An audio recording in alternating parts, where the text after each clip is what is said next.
This good feeling, which fundamentally Star Wars should deliver a good feeling, an uplifting feeling in you and your family, your kids, whatever.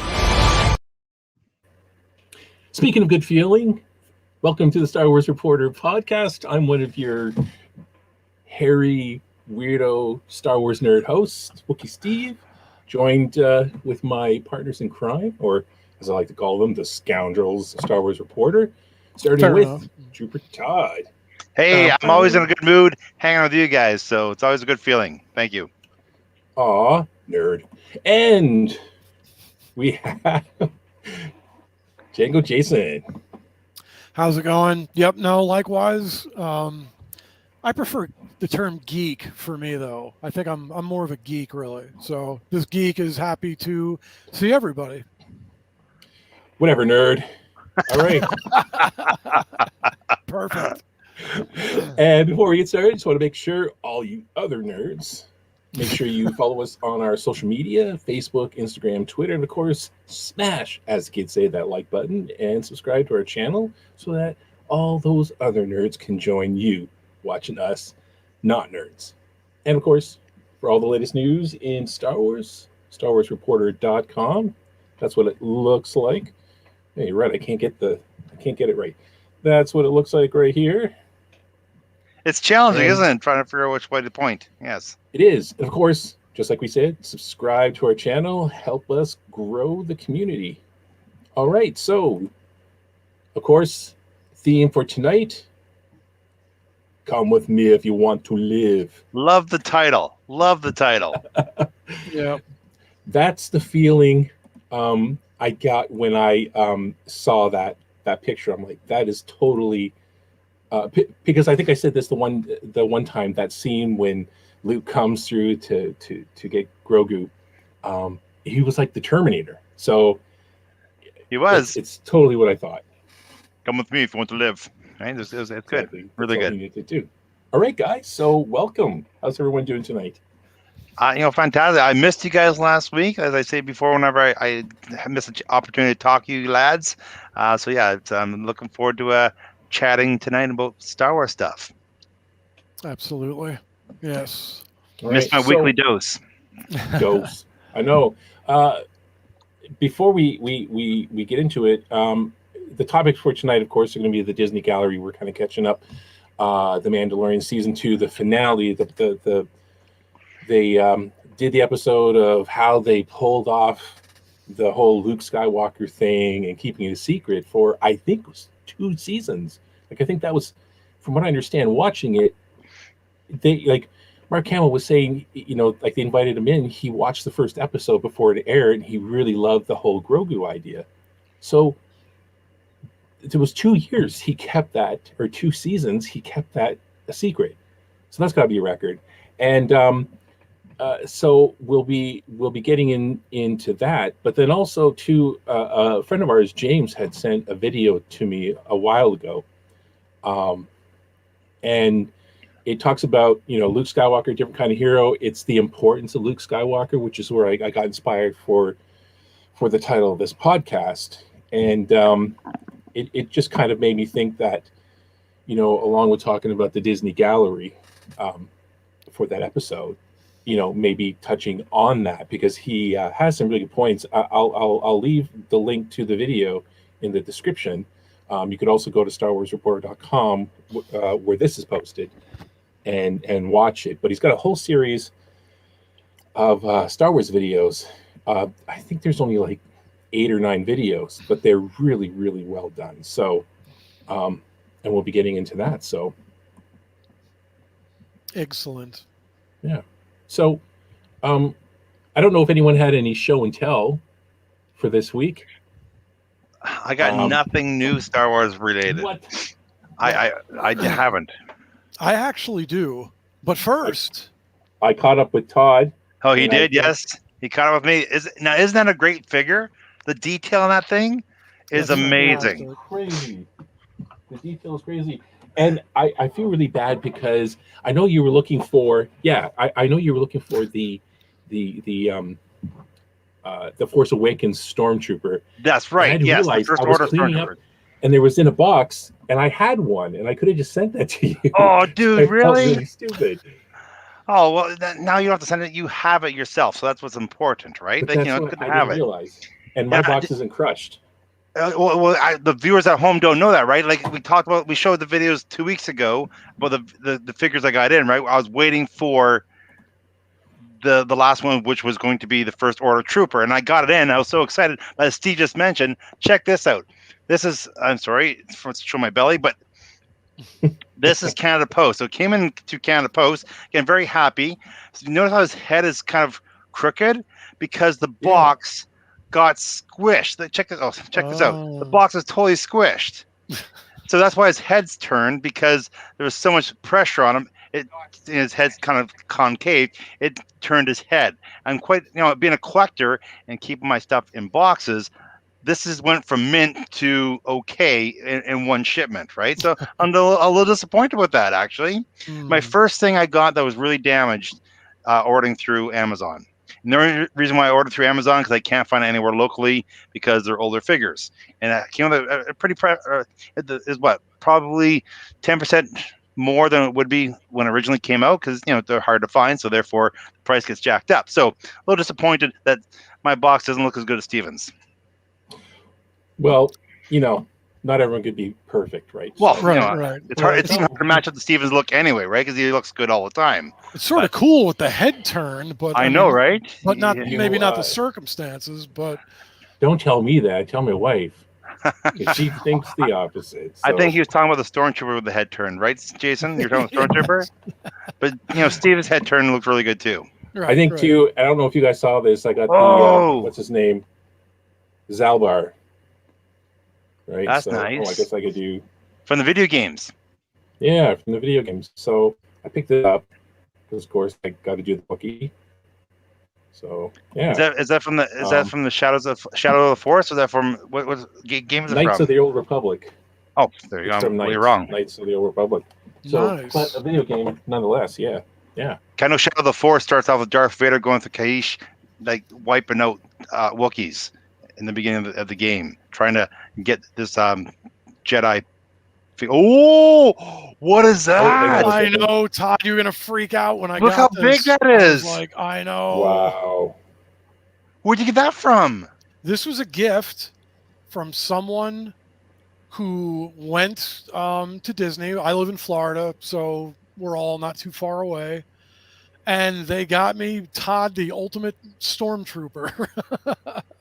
Wow. Holy crap. Does that have articulation in it? Like, that looks amazing. Yeah, actually, one thing super cool. I don't know if it'll come through. The Death Star plans are not in the main computer.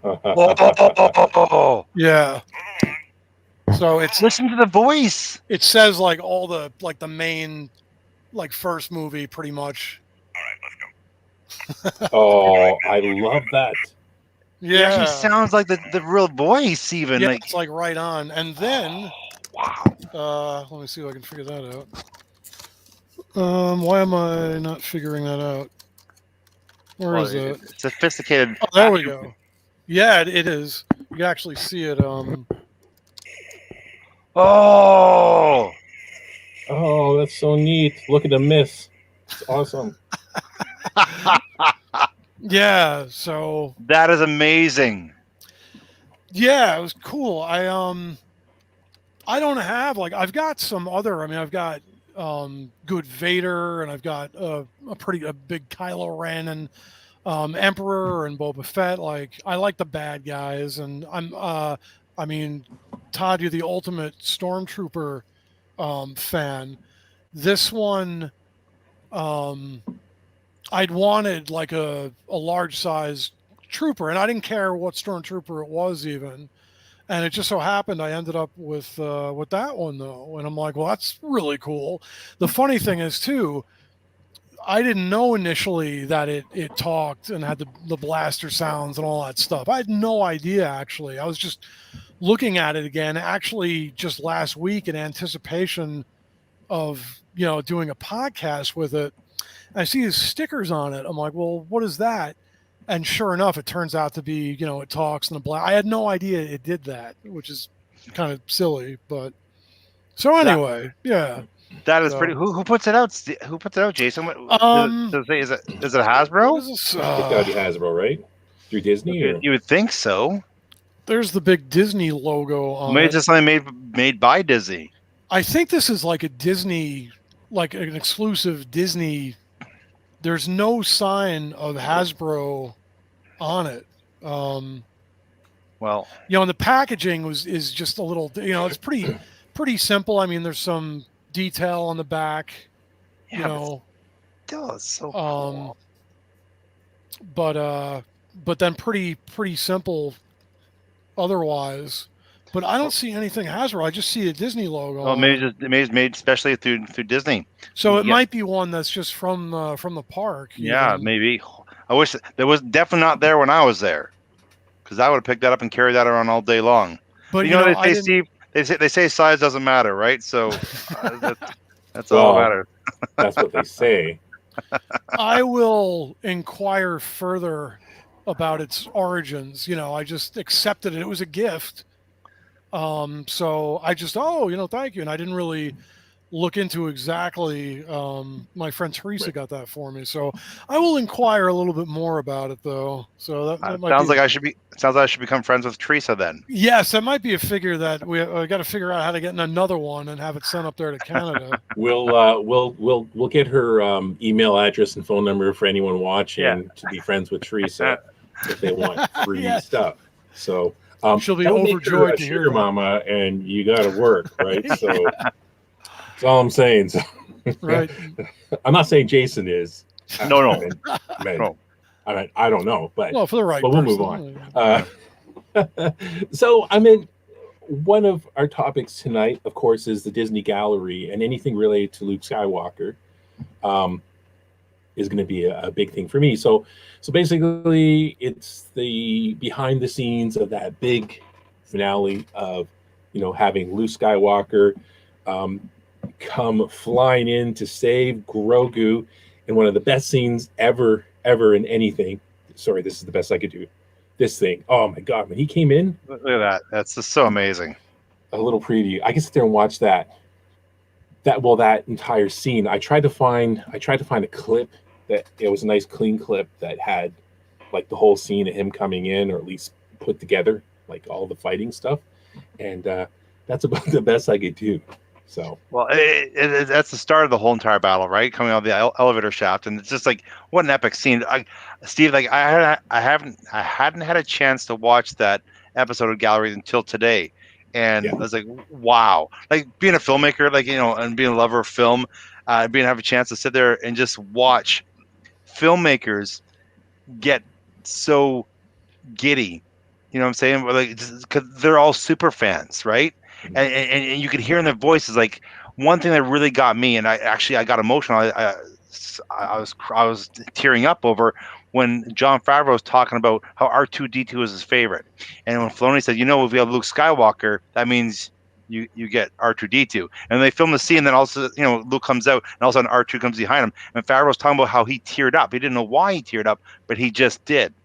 Yes. So, and that's what got me going. Like, wow! Not that R2 R2 is a great character, and he is very symbolic of being with Luke. But just hearing his passion and how just being on set and being orchestrating that situation, just how emotional that would be for him was just, it really touched me too. At the same time as being somebody who likes to create stuff and getting paid to create video products, right? So it's just kind of, I could only, it's a dream of mine, like one day to be able to be in a situation where you had that moment of, you got to think, he was a kid when he first watched Star Wars, and here he is, growing up 40 years, and now he's telling stories, and they bring back Luke Skywalker. I thought it was an amazing dive into the filmmaker's perspective of dealing with this iconic character, and you could see how important of handling Luke Skywalker was to them, right? They didn't want to screw it up. Right, because maybe people before them maybe did screw up working with Luke Skywalker. Not going to name names, right? Yeah. It's funny because everything you said, Todd, absolutely, and that's a great shot, and that too, at the heart of this show, the gallery show, everything you just said. I mean, that sums it up. And I found it very interesting that it opened with John Favreau saying, the first lines, the first part of the interview with him to open the show. I was like, oh wow, because he came in very strong with saying people have ties to these characters and there's a certain way to be done. And I'm like, God, he's saying everything that we all felt as fans had maybe been failed, by some recent releases. And then he kind of covered it though, because he was like, but we've got such great people with Kathy and with, of course. And then he I thought those parts I wrote a comment and I'm like, because of the rumors and everything else, the forced claps for Catherine Kennedy. I was like, what? And he did that twice, right? Twice. It came out I twice. could be reading into it. I could be reading it. Go back and watch it again. But when he was doing that, he was like, blah, blah, blah, blah. But then when he was talking about other stuff, he was more animated. So it was almost like, okay, dude, you got to say this. And he's like, okay, what's the line? It felt very forced because, like you said, it lacked the enthusiasm. Kathleen Kennedy's a very good producer, and working with producers as such thing, is really good. Like just saying basic little kind of jargon you would say to support something you have to support, right? That's how I felt when I watched it too, Steve. Exactly how I felt. I actually wrote down the quote, Jason, that you're talking about word for word. He said, and when he said it, I rewound it. I was like, whoa, wait a minute. That's awesome. He said, I find the emotions run deep with Star Wars and people's relationship, especially people who grew up with it from a young age, feel a lot of connection to it. I think the one consistent thing I feel is that people care deeply that it's being handled correctly and that it's being handled respectfully. Dig. Huge. So, you know what I mean? It's exactly what Filoni, in a different way, is saying the exact same thing in that clip that I keep playing over and over and over. It's amazing that one word too, even everything that you just said there, respectfully, like to me, because that's an interesting, very almost strategic strike to say it like that. And then not long after he said that, he kind of gave the credit to Kennedy and everybody else, but just it was very I just thought it was very interesting how he opened with, I was like, wow, it's very strongly worded to kind of mirror what the fans have been saying about this all along. And just to go on, Todd, what you said in the beginning, it was like, this was such an absolute, they wanted to make things right in a way, like with this episode. This was such an opportunity, to have Mark Hamill involved too was so important. And they said how, we could do this with technology by now, and which ultimately they kind of did, to a large extent. But it was just funny how to Mark Hamill himself, to the character of Luke Skywalker, and then to all the fans, it really was like here. Now, and again, I'm somebody, when we talk about The Last Jedi, I'm not someone who hated quite as much as maybe most people, even like Mark's character specifically. I thought by the time the movie was over, it was like, okay, enough. It should have landed kind of differently, I think, and it would have salvaged a lot of things. But still, by the same token, the sequels overall, never having Luke reunite with Han and Leia, and there were a lot of things that left missed opportunities. It's missed like opportunities, no matter his what tweet you where he think. said missed opportunity. Someone with that artwork. Do you remember that tweet? Yeah. Right. No matter what you think of the sequels, whatever, or even The Last Jedi, like, let's face it, man, it was a lot that just, and this episode, boy, were they just so hell-bent to give us something satisfying and meaningful that we were maybe already searching for. And, as we're already outlining, with this, we had the right people. We had the right people doing it with the right intention and from the right place. Yeah, like that was really kind of cool. Like when there's one section when Mark Hamill's talking about, you watch the original trilogy, you have you have Luke learning the Force and becoming a Jedi, and then it just stopped. You know what I'm saying? You didn't get to see Luke in his prime, sort of thing. Like you're building up, all of a sudden, and then the story stops. Well, what happens next with him, right? Like, this was an opportunity because Last Jedi, maybe he wasn't too crazy about how his character was portrayed.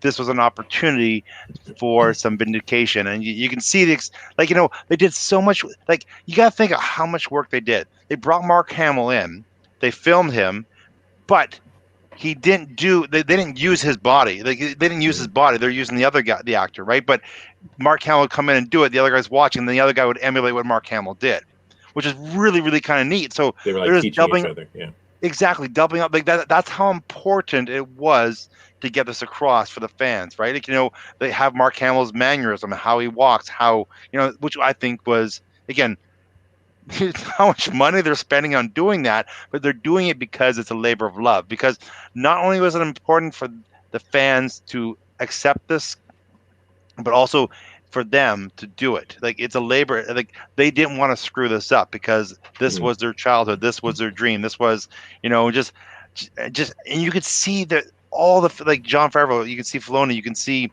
it was Peyton, right? The director's name. What's his name? It was Peter. Peyton? Something like that. Yeah, the guy that did Ant-Man 2. But yeah, like you could see how important it was for him to make sure this works. And just you tip your hats off of that. And that's what all us fans want. They just want us, like, we want people who love what they're doing to tell the story that we're all going to love. Does that make sense? Like, definitely. Fully. Yeah. Well, the people, and I wrote this in my notes too, really early, because I could tell right from the opening with Jon Favreau.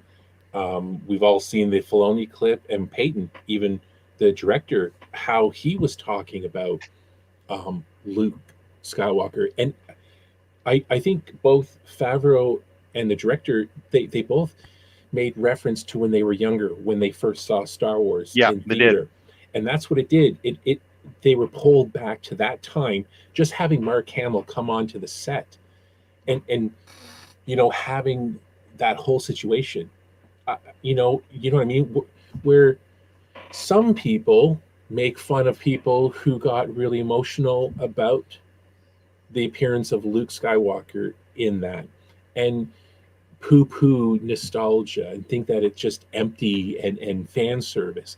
What's wrong with fan service? What's wrong with writing a story about something that fans like in the thing that the fans like? And I think it's very healthy. The nostalgia helps. And I mean, seeing Favreau getting almost misty talking about it, Peyton, like the director, getting misty talking about it was wild. Well, that's it. Like, who's paying for it? Yeah. Like, fans are paying for the final product, right? So what's wrong with fan service? As long as you're still telling a really good story, again, I'm just going to hold the Marvel umbrella. Let's look at the Marvel flag, right? They're making movies for fans, right? They're checking all the boxes right now. Like, has to have this, has to have this, has to have this. And fans are coming out. You look at Shang-Chi. It's a high risk thing. It's an Asian driven cast. Right, there's no white people in it, right? I'm saying, like, so you have, but it's all characters, it's story, it's and then there's the Marvel brand, right? And so that's why I believe that Filoni and Favreau are doing. They're making a Star Wars brand now that everything's got to be measured up to. Like, look at the team. Like, you look at that episode and just you just break it down, right? And just the amazing extent they went to. Just keeping it a secret, they went extensive about this in the gallery about how keeping this a secret, like in this day and age of social media, and how one little snapshot, boom, gone. Right? There's a lot of trust involved, and they said they minimized the crew for this production because they knew they wanted to keep this a secret. And in fact, they made those You have to remind me the name of the Jedi they wrote in the script was Plo Koon. Thank you. It's Favreau's favorite Jedi. Plo Koon, apparently, yeah. they even did the animatronics. They digitally put the fake head on the actor. Like they went that far to smokescreen staff. Yeah, Right. yeah. I Like, think that's really perfect because and like I said, I could be wrong because I wrote it down. I'm like, so Mark Hamill kept this a secret since before the first season's premiere. That has to be a record. That's 2 years where he was saying in this episode that Empire Strikes Back was a year and a half. Year and a half, he had to keep it a secret. He knew. Yeah. Only he knew. Only he knew. And so, but how perfect was that they went? It was almost like, the operation leading up to D-Day. Like the secrecy was crazy for 2 years because even Favreau was saying everything was leaking out. Right? Everyone knew that Boba Fett was coming back. Everyone knew. What was Grogu? Ahsoka. Everyone Ahsoka knew. was going to be It all came out. So they're like, "There's no way," but here we are. They did it right. And remember the power of Filoni's talking about the fact that when this happens, when we make this thing, we want people like. I remember us discussing it, right? Where I thought it was Luke right away. Who else could it be? But you were saying it can't be Luke. It can't, like, what I'm saying. They wanted people to watch it and still like, this can't be Luke. This can't be Luke. Even though all the signs were obvious, the people and that's how most people reacted, right? When the cloak, like, it is him, right? It's just, and that was their goal from day one. That's what they wanted to do, and they executed so well. Even though they're showing you all the way through that this has to be Luke, and yet you don't know and you don't believe until that cloak is revealed. And what a feeling it had for all the fans, right? And just we had Mark Hamill talking about watching all the reaction videos of people watching that scene and breaking down. Like, you got to imagine, like, as a performer, you want to do stuff that's going to be, you want your performance to last, right? It's going to be memorable, right? You want to do the best job you possibly can. What do you do it for? You do it because you want people to remember it, right? And here you are 40 years later, you made this little movie back in 1977, and people are getting choked, adult men are getting choked up about a scene. Yeah.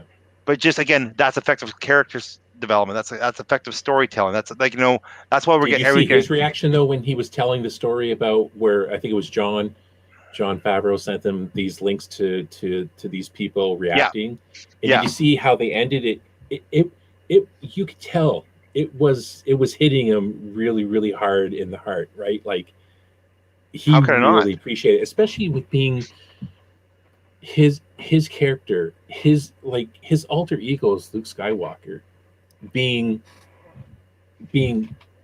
kicked in the face in The Last Jedi, and what that did to him. I mean, if you guys saw that one in between takes where Mark Hamill just breaks down crying, and then Rian Johnson's over there trying to console him right during this take of garbage that he had to do, and it was just this kind of release for him. And I think he said that in an interview. Very sad, right? But again, what a redemption arc, right? What a redemption arc. And that's one thing I think this gallery really showed. If you haven't had a chance to watch this episode, you really must. It's really, really good. Just the whole entire breakdown, the whole entire philosophy behind everything they did and how they pulled it off. And just, it's mind. It just blows the mind.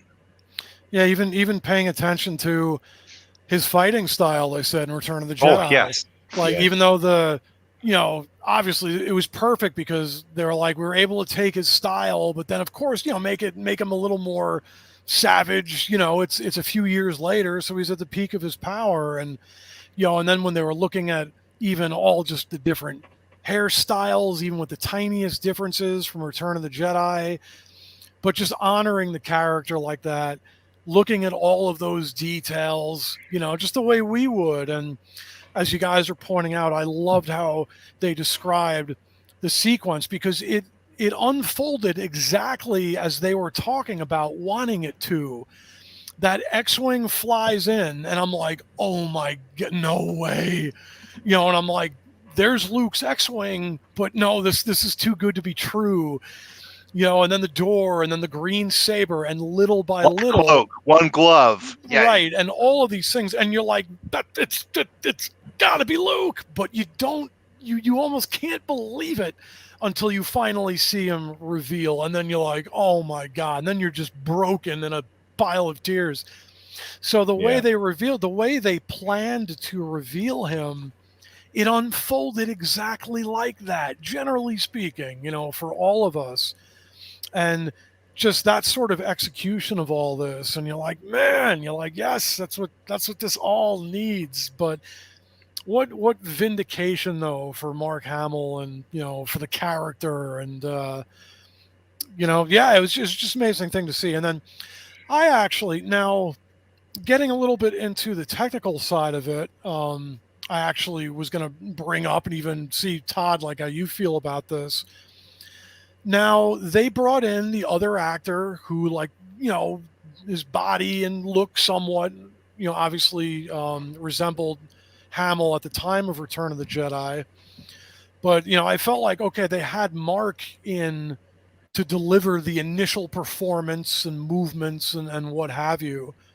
And I found it very interesting that then the other guy was like brought in.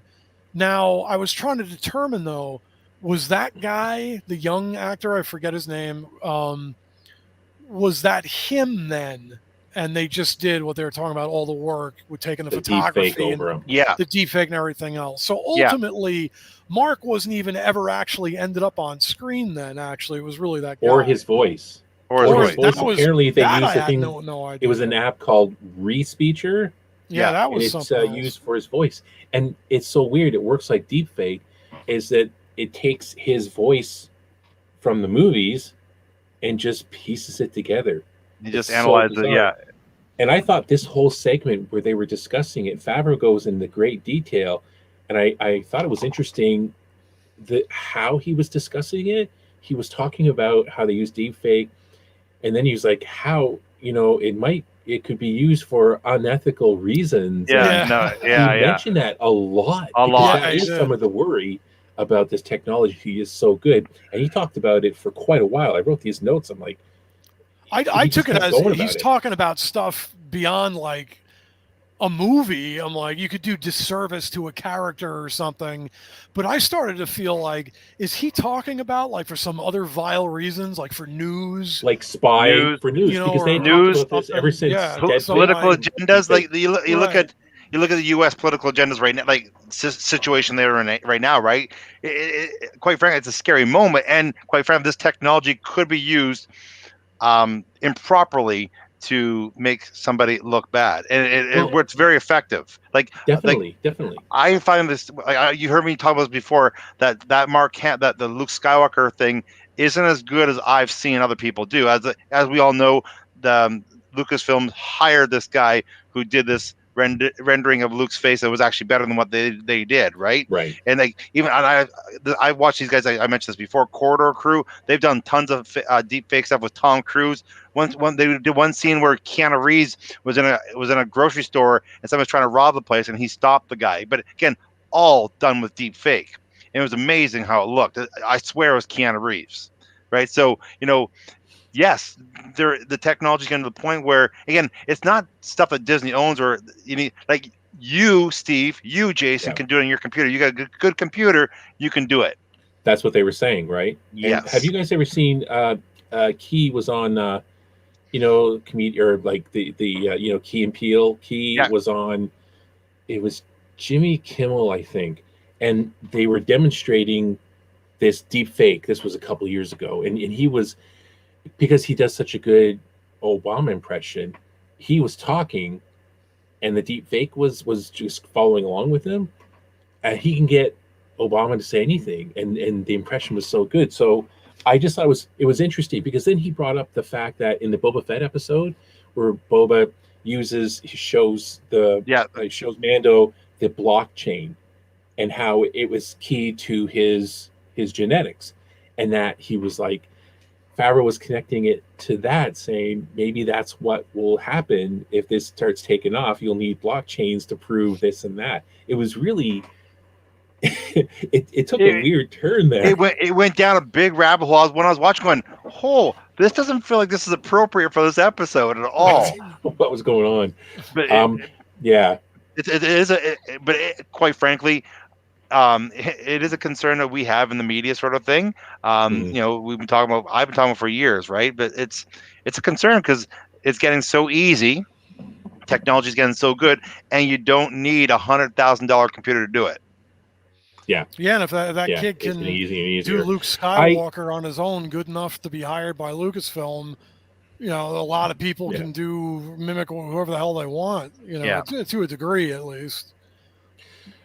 Someone, and you had mentioned it, someone had mentioned it before about, I know one quote that Favreau said about the whole situation about bringing Mark in and then doing this for Luke. And we were saying it was kind of a redemption. And I think both Filoni and Favreau said, like Favreau at one point said it, they did it for the fans and they did it for Mark. And I think that without saying redemption, they didn't use the word without redemption. Saying redemption, right? Yes. And I think that's what it was, right? It was like The Last Jedi came out, the character Luke Skywalker was pummeled into the ground, and then Favreau has his idea. And I'm sure that wasn't the whole thing, but he had the Mandalorian idea. And at the same time, it was like, I'm just going to fix this. Like, are some of the rumors out there true that you hear, people in some of the media say, like, when the rumors come out, and then he does these things, like, as someone in Favreau's position, actor, director, really in with Disney, the whole Marvel thing, who is a huge Luke Skywalker fan, who's like tearing up when he comes on set. Wouldn't you have that? What the hell? What just happened here? What am I watching? I'm calling someone. I'm gonna go make a show and fix all this crap and stuff like this. I mean, maybe I'm digging deep. You're digging, but you gotta think. Like, how did George Lucas react to watching Last Jedi? Was he happy with how Luke was portrayed? That's one thing I've never heard. I never really heard what George Lucas' take on that was. He kind of I think he said something like, maybe along the lines of, "Oh, I wouldn't have done it that way," but he doesn't really talk much. He did in an interview to his wife's, it's like a class or something. Like he was, it was remote, and he came out and talked to her class, I believe, and he did make some mention about, what Disney did with Star Wars wasn't what he had in mind. It's completely different. And it was about 5 or 10 minutes of him kind of getting into it. It's since been, you can find it on the internet, but from that interview being hosted, by Disney, I think that was cut out. Like it's gone. You have to find it in other sources, which was kind of funny. Yeah. So, but I don't think he can really talk about it because my guess he's got probably a non-discussion or clause or whatever. Yeah. That's my guess. It's interesting I hadn't even thought of that in a while. Like, he has been overall pretty quiet about all of this. He's got to be on the inside. He's got to be like, oh my God, like, all this stuff has come out. And even if he thought it was better, or even it's still, how hard would that be to see Han, Luke, Leia, he created these characters, and to watch them just go into directions and just sit there and be like, that's not at all like, but that, and that was something. It's funny because to me that almost segues into that thing we watched though about Luke Skywalker's journey, how he's not a typical hero. And when you listen to George Lucas talk about him, just how thoughtful, how much thought, just the way, we're talking about how Filoni and Jon Favreau like put that care into ensuring every aspect of how they were portraying Luke was respectable and what they thought was right. And then you listen to George talk about, which is always wonderful, the heroes, like Luke's journey through the movies and choosing dark and light and how he could stray and just, all of these aspects of it, which, by and large in the sequel trilogy, you didn't really see those sort of conflict. Actually, the character that I saw the most this is totally going off the rails what we're talking about. Finn at first in The Force Awakens, who I thought was wonderful, who had all these conflicts and an amazing beginning to a character that I thought we'd see as a Jedi sooner, but anyway. But just seeing the thought that Lucas put into Luke Skywalker's journey, and just, how everything was thought out, every scene, every, just every aspect of the character. And then to see, these guys in The Mandalorian give that same level of respect and due to his character. And I'll just say too, one thing that was really cool, and Mark Hamill pointed out, was that story-wise, it wasn't just like, well, here's just for fan service, here's Luke Skywalker. Yes. Who else in the freaking galaxy at that moment in time, a little bit few years post Return of the Jedi, would you want Grogu to go away with anyway? Like, it made 100% sense that it would be. He said too, Luke. like, he was the only character with any experience with the species, anyways. So Yes, you're right, and he said that he was at that time of the galaxy for sure. Did you know Right. too? I never realized this because I wasn't paying attention when Luke Skywalker came on the screen. I was too busy jumping around and screaming like it was a Super Bowl. But it was pointed out by Favreau that when Luke was revealed, it was the first time in the entire series that music from the original John Williams, trilogy, right. John Williams music was playing. I didn't realize that at all. It makes perfect sense now, but yeah, I didn't notice it at the time. I think I was just so overwhelmed with emotion at seeing that scene play out. That just blew me away. This is what fans who are directors and writers and creators do. This detail that, okay, now granted I was acting like a moron and didn't pay attention. Maybe this is mind-blowing. And when they were kind of playing that scene, I was like, oh my God, that is so crazy. Before we get going, what Jason was talking about, the YouTube channel we were talking about, it's called So Uncivilized, and the title of the video is The Importance of Luke Skywalker. It's a really great video, and the guy has got a whole series of videos that are amazing. So go and check him out. And another thing too that they talked about, which just expands to me on the magic of that whole moment, that ending scene, they referred back to E.T. Oh yes, that's right. Which is like a similar sort of separation. E.T. and Elliot, the whole movie, go through all this stuff, and then ultimately, in order for both characters to sort of really move on, E.T.'s leaving, and of course, what is just the almost heartbreaking but necessary parting, and that they thought of that when they had Grogu leaving, the Mandalorian, and I thought that was beautiful because it did have that Spielberg sensibility, very little dialogue, but just the emotion, just let the emotion of the scene play out, and that means a lot. Maybe that's something too that some younger people wouldn't care quite, although it would be effective to anybody, but that they looked at it like that meant a lot to me because, while we were back in the day, Star Wars was out, you had Spielberg knocking us out too with Close Encounters of the Third Kind, E.T., namely, and Raiders of the Lost Ark, and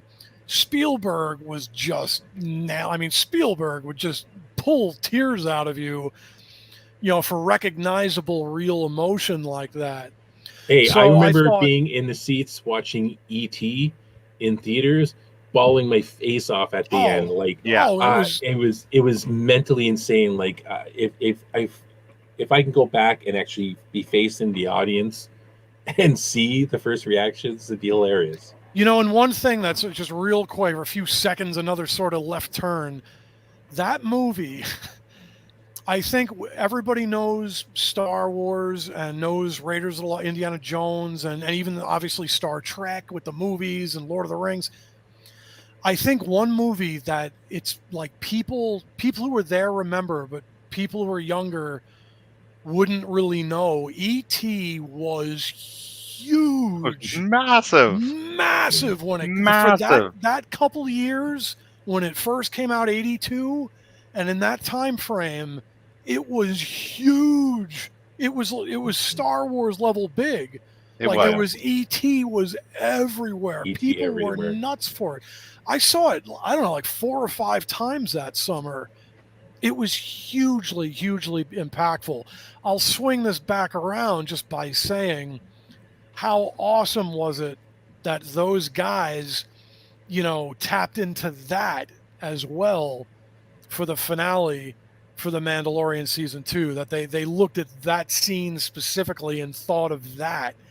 I'm like, here's guys that just love all this stuff, and they're pulling from the best of everything to get this done. Yeah, that's a really good point, Jason, for sure. Yeah. And again, it comes to the importance of Luke Skywalker, right? Like, I know everything's new.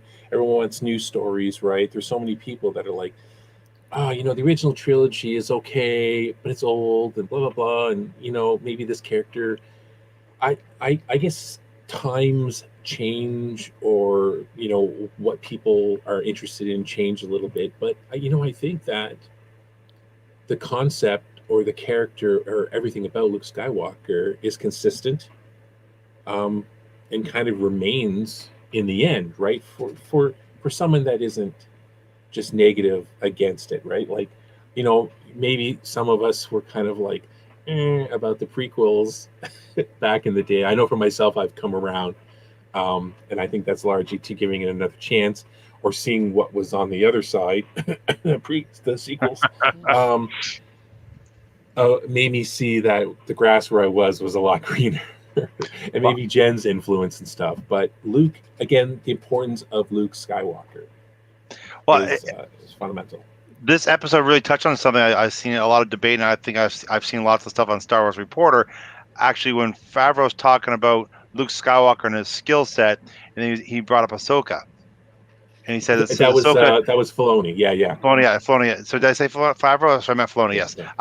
And how Ahsoka would have a lot more experience than Luke at that time, sort of thing. Like, I know there's a lot of debate that I've seen on social media. Twitter thing, it went nuts about. Yes. Who would win in a fight, Luke or Ahsoka? And it came to this generally. So the people that took part just for the fun of it, that weren't crazy and wanted to fight over stuff, they said, okay, of course Ahsoka would have more lightsaber training, right? And she would have probably Anakin's style a little bit. I'm not sure.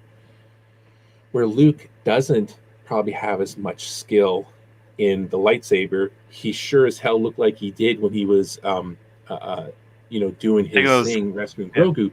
But everyone agreed that Luke's power, or his grasp of the Force, was unlimited compared to hers. So it would never happen. But if it came down to it, they were just kind of saying Luke would win definitely, because just the Force powers alone could take her out easily, right? Here's another point to that too. Like, and granted, though he wasn't technically Anakin at his prime, Luke did take down Ahsoka's master ultimately. Yes. You could say that. Yes. There's something to that too. And people said that too, and they're like, hey, he beat Darth Vader, so. But and Steve, though, fighting's never, just like even two teams in any sport play each other. Now the better team is going to win, but maybe not every time. Right. Like the better team may win 9 times out of 10, but there's going to be one of those times when, like the U.S. in the 1980 Miracle game, the Soviets could have beat the United States 999 out of 1,000 times. But on that day, the United States beat them. A side note to that, no Canadian cares. But go on, sorry. No, I know. That was risky saying this to two Canadians. Like Miracle on Ice, that's a Toronto one. What are you talking about? Right. It wasn't amazing being a hockey fan. It's one of the things, I talk about a lot, sort of thing. It wasn't a miracle that the U.S. won the gold medal, and it's a big deal, and the country should be really proud. But exactly what you're saying, Jason, they could have played that game 100 times. That might be the only time they win. It reminds me of Infinity War when Doctor Strange looks over to Iron Man and says, one chance out of 14 million, right? Because there's only one. It only worked one time. So I think that's what you're saying, and exactly what you're saying. Yes, I think if they're fighting, movies are different and Jedi's different sort of thing, but I'm sure Darth Vader could have a bad day too, right? Like if you really look back at Return of the Jedi, when Luke got, what happened? He took the upper hand when he got mad, right? When he threatened the sister, he got mad, right? And Luke came at him and thrashing with anger, right? And so that's when he dipped into the dark side. The dark side, right? Exactly. Right. Then he's able to pull himself out at the end, right? When he cuts off the hand, like when he's thrashing, that's not good. That's not good, Luke. That's Luke potentially crossing to the point of over the dark side, right? Cocoa Puffs, Luke. Exactly, right. So the dark side was pretty strong. We know the dark side was really strong, and there's where I think Luke tapped into anger, fear. Because what else was that? I'm mad at Dad. I'm scared for my sister's safety, well-being, right? Therefore, he took advantage. And and Darth Vader. One of my criticisms of Return of the Jedi was just Darth Vader seems soft. That Luke touched him a bit, right? When they had on the catwalk and discussed, I see good in you, Father, right? And he's like, that conversation had an effect, I think, overall on Vader. You can tell it's the whole entire time. Scenes. Absolutely. Well, in Return of the Jedi, in that video that we were talking about the importance of Luke Skywalker, I mean, he was pointing out basically in Return of the Jedi, they were portraying Luke as kind of like, where is he at with the dark side, right? So he was wearing all the black and he was looking a little darker. So the cape was actually brown. He was still in that. Yeah, exactly. But he was still in that kind of throes of choice, right? Is his destiny going to be that he's going to follow his father? Is he going to, follow in the footsteps of his father? That destiny, or was his destiny going to be a Jedi, right? And then, I think what he said in the video was that he was so conflicted because he felt so connected to his father's former self, which was Anakin Skywalker. And I think that was tugging him towards that empathy to Vader. And then ultimately, right, Luke overcomes it. And I believe at the end of the video, the guy was saying, that basically Vader was the real hero at the end, right? Because, of the whole story, beginning from episode 1 to episode 6, right? It was Anakin to Vader, whatever. But yeah, he was the chosen one. The chosen one, yes. Isn't it amazing too that? And it's funny because I used to think about this, and that video, they were talking about it, and the guy sort of started to say it through, like, especially The Empire Strikes Back and then The Return of the Jedi. What does Luke have to do? What does he have to do? Become a Jedi. To become a Jedi. Not yet. You're not a Jedi yet. Not yet. One thing remains, Yoda says. You must confront Vader. Luke confronts Vader. So who's the first person to call him a Jedi? The Emperor. Yeah. Think of that. Yoda didn't call him one. Obi-Wan didn't call him one. None of his, Han Solo or anybody like that were like, dude, you're a Jedi. The Emperor, so be it, Jedi. Like, he finally achieved that status. The most evil being in the universe. Dubbed him, I dub you Jedi. Not gonna fry you. He also pointed out something I thought was interesting, that in each ending, because I think I was saying this to you, Jason, before we went live, that George Lucas would get a lot of criticism over the fact that, his characters aren't deep enough, or Luke was the stereotypical hero and stuff. And he was pointing out these reasons of why he wasn't. And if you look deeper into it, you can see, like, he was saying that, as a hero, right, in George Lucas's, the original trilogy, at the end of each movie, Luke wasn't, like, in A New Hope, he didn't do it alone, right? He had to let go and use the Force. And in Empire Strikes Back, like, it was like, it wasn't him. He was kind of getting help from the outside in each movie at the very end. Whereas in Heroes, because people always say, well, George Lucas's stories were just like generic hero. But generic hero stories, it's the hero that just does it. The hero has a skill, and Luke was always searching. It was always a struggle, right? Everything he was doing, he was, he had this destiny. He was impatient. He was loyal, even at the expense of himself. And then in the end, it was like, is his destiny going to be turning to the dark side, right? Even he was starting to think that. So was really Yeah. good video. Yeah, no, absolutely, and it, and it's fashionable in since the prequels to bash. A lot of people look at Lucas for all the bad, like the wooden dialogue, but the thought that he put behind this, we wouldn't be sitting here if he hadn't, thought of all this stuff, the mythology of it. And one of the things as time goes on that I'll just always love Star Wars and Luke Skywalker for, and it seems simple and obvious, the original trilogy is the beautiful, just complete separation. Like Luke is so well defined and evolving and different. And the first movie, the young farm boy, and then visually with his white, outfit. Empire Strikes Back and a totally different look.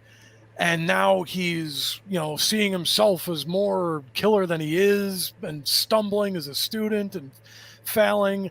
And then Return of the Jedi, which I loved when it came out. And now he's in black with the green saber. And now he's kind of finally taking the final steps. But that incredible, if you think about it, these are just 2-hour movies with whatever screen time Luke has. You feel like you've been through the hell and back with this character. You've watched him grow. You've got 3 very distinctive steps in each movie, visually, emotionally, his character trait. He's one of the greatest character arcs ever put to screen or to story is Luke Skywalker. He's very simply, beautifully done. He's so different in all the 3 movies, and it's such a beautiful progression. But because he's constantly battling his weaknesses and strengths and the pull to dark and light, there's that common thread though throughout his character, and the culmination, which is one of the reasons I love Return of the Jedi, despite its faults. Return of the Jedi, sure, it's got some of the weakest scenes of the original trilogy, but to me it also has the best. That culminating scenes with Darth Vader, and then between Vader, the Emperor, and Luke, it's just brilliant. It's perfect. And it's playing on all of the stuff that's built up. Luke being tugged to the light, to the dark, maybe trying to be a little overconfident, but not. And it takes all of it, and it plays out beautifully. It does. And again, my only fault with Return of the Jedi is that Darth Vader isn't as badass as I like him to be. That's all. But you said yourself why that is. No, I know that. It totally makes sense for this character. I just miss like the Darth Vader Empire Strikes Back. Yeah, no, I get it. I get it. Like there's no way I don't believe Luke would have beat Darth Vader if he was Darth Vader of Empire Strikes Back. If Luke didn't plant the seed, there's no way he would have won. But again, it's just because I like seeing Darth Vader really, really bad. But absolutely. Again, it's still an epic movie. Like, it had the best conclusion. That the epic space battle was amazing. Like, just we talked about this before, but it's epic. It's epic. But yeah, I agree with you. All this, the character. I never really pieced it together before. Just Luke's outfit, white in the first one, kind of beige. The neutral. The second one, black in the third. That's a really, really interesting imagery right there. That's pretty. I didn't really pick up that at all. Lucas was sneakily into color throughout you think the original movies, how the first movie is like grays and tans, sort of, like the gray, the Empire, whatever, and then the Empire Strikes Back, snow, the whiteness, the snow, and then Bespin, Cloud City, and all that, which kind of gave like the white backgrounds, gave like this more intense, and then you had a lot of bad things though happening in front. But he paid attention to color as far as the outfits of everybody, and then also even the settings. And Return of the Jedi was like the greens of Endor, but he paid attention to all that, like to the colors and shades of everything. Yeah, I forgot to show this earlier, but when the episode first aired and all the people were going crazy and everything, and I just remember this tweet from Mark Hamill, right? Sometimes the greatest gifts are the most unexpected and something you never realized you wanted until it was given. Thank you, John and Dave. And this was kind of, the kind of like, I think this was another slap against Lucasfilm, right? Because, what we were talking about is like John and Dave, kind of helped fix Luke Skywalker for the fans and for Mark Hamill. Yep. And it was so satisfying. Like, this is it. Like, Mark Hamill had already wrote that letter, like, goodbye fans, that's it for Luke Skywalker and the whole bit, right? He had already done that big letter, and which was really sad. I was going to write a big thing on it, and I just couldn't, man. Just like, I can't, you know what? I can't, greatest singer of all time, in my opinion, Prince. I can't listen to Purple Rain anymore because it breaks me up. And Mark Hamill's letter about goodbye, Luke, thank you to the fans. This is before this. It was devastating, right? It was kind of like the same thing. It was like death of a hero. Well, and I guess, in sequels, he did die. So no one's ever really gone. But he was in this, and yeah, it's just it's a great thing for the fans for sure. Yeah, well, again, and who's better at doing stuff right now for the fans than Filoni and Favreau, right? Like, they're like you mentioned earlier, Favreau started the MCU over in Marvel Land, right? And then now he's doing what he did there, bringing it over here. So, and this is what I see with this picture here. I see, past and present. And in my opinion, I know people are going to be like Filoni, and that's great. I think Favreau is the next George Lucas. I mean, George Lucas is still alive, but you know what I mean? Like, I think he would have the same sensibilities as George Lucas does. Imagine this team handled the sequels. Imagine. I'm pretty sure if Disney had a time machine, they would go back. Oh God! Could you? I mean, there's no way they wouldn't. Amazing. George would go back if he had. It would have had a common thread. The 3 movies would have been tied together, and just. They can clearly see. There's a reason why they stopped all movie productions on Star Wars. Right? There's a reason why. Right? Because now they're trying to fix their brand. You got to think of it marketing, right? They're fixing the brand. They're putting out credible content that fans are loving. Okay, these guys are going to. They're building a whole entire universe, right? Like, they're branching off. Like, Clone Wars attached to Bad Batch, and everything attached to the Mandalorian. Like, they're building their Marvel universe is what they're doing. Yeah, right. Which.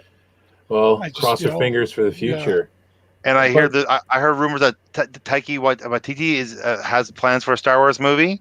So there's talk about that too, right? There's lots on the go, and a lot of promising names attached to projects that these people approach stuff with the love and attention that fans are looking for. Right? It's true. Before we cut out, I just wanted to, there was something that dropped today from Disney, and it's the new trailer for the Lego Star Wars Halloween special that drops October 1st on Disney Plus. So let's have a look at that and see you in a second. I got a bad feeling about this. What is this place? Castle Vader, the galaxy's first all-inclusive luxury theme resort. Feel the power of the dark side at the Empire Emporium. Now open.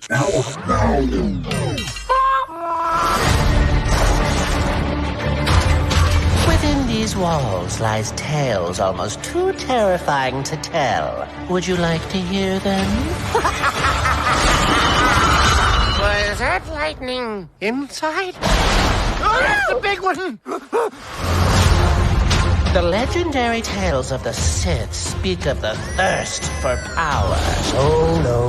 Join us then, and take what you want. Will you please? This isn't fun! The devotion of the undead. Rise!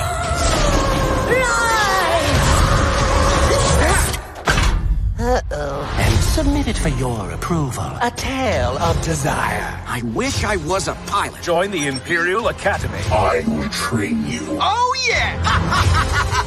Is that really what happened? No, it's not. Be afraid! be very afraid.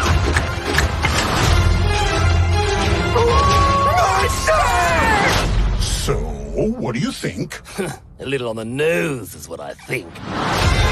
Everyone gets scared, kid. Without fear, you can't have courage.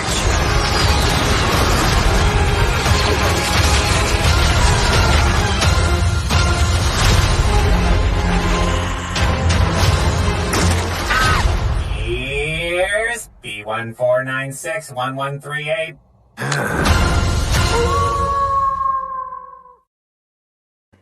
There's your badass Vader. There you go, right?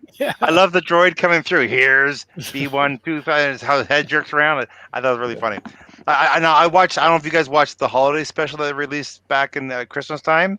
I thought it was very amusing, entertaining. You know, it's focused on kids, but, you know, there's a lot of humor that adults can appreciate too. It looks interesting. I thought you meant the original holiday special. I was like, not the original holiday special. The Lego holiday special that came out last year. Or was it last year or the year before? It's during pandemic time. I know that. Yeah, it was last year, I think. Yeah. So I enjoyed that one. I gave it a go, and I'll definitely give this one a go too. Halloween is like one of my favorites. You know, I love the fact you can play with Halloween lots and do a lot of fun kind of spooky things. I like the fact that they made the droids look like zombies walking in. You know, had some nice little. You know, the one where they're playing look like Ring Around the Rosie, and all their eyes are kind of glowing, and they're some little. It just looked like a lot of fun. It does. Right, guys, I just want to remind everyone who's watching or not watching, be sure to subscribe to our YouTube channel so you get notified whenever we put a video out or a podcast, of course, and follow us on social media. All right, guys. So with that, we'll have to say goodbye. No!